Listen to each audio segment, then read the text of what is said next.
Hey guys, Patrick Johnston, Go Dominican Life, your real estate company right here in Los Terrenas today. As buyers of Vibe, I wanted to give you some exciting news that we are now in receipt of. As of Friday, at around 4:30 p.m. last week, a couple of days ago, we have received the construction license. What that means is that was the final step that we were waiting for by the authorities, which is the Dominican Republic government, to have the ability to pour concrete and start construction.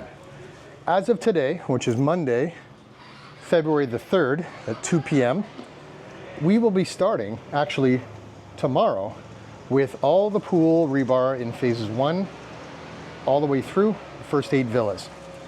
So literally, as of tomorrow morning, construction officially is starting.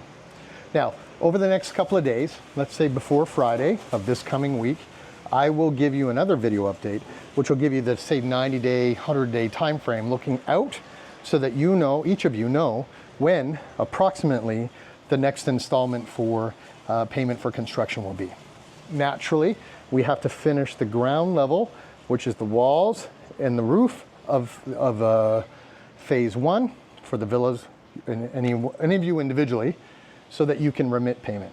And we will then advise you at least 15 days prior of when that time frame will be. But the exciting news for today is the construction license. That's all we were waiting for. It's now in hand and we're ready to start. Look forward to working with you guys soon. Again, cheers.